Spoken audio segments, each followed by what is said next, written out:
This is a question that I get asked a lot.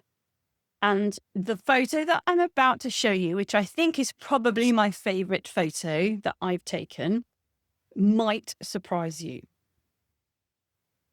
However, the point of this slide is this would not win any competition. It's a terrible photo by many standards.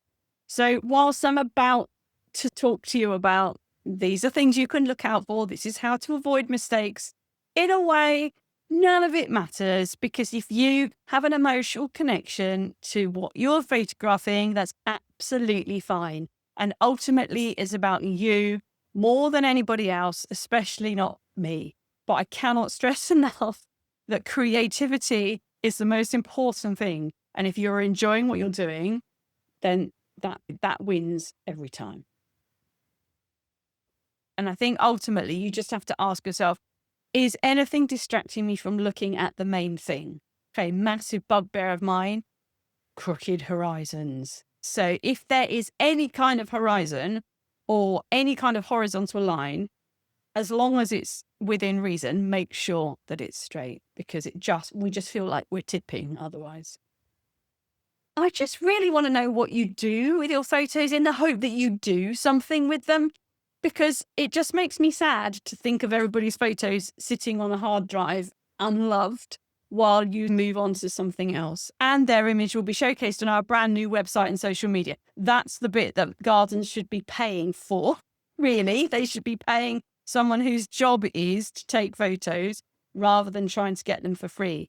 Hey, water lilies. This is a gorgeous specimen. And water lilies are absolutely fiendish to photograph for the reason that is demonstrated really clearly here.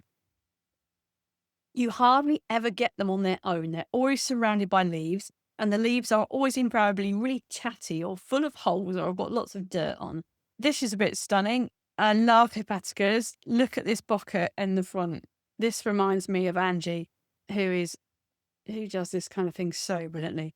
Oh, there's hardly anything to do. I think I would possibly I want to try moving the background color to see if I can get it to match up with the flower just a fraction more. But it's almost perfect as a raw file. This is one of those photos that where the raw image itself is almost too colorful, and people always say, oh, you oversaturated your photo. And I definitely didn't. Now, obviously, they're shooting from above, whoever's taken this photo. So they've got the flat lay image. And I do think it's such a lovely way of doing it. And maybe it's not, maybe it's ice. It looks like ice. Either it's an amazing vase or they've actually frozen it, which is even more impressive.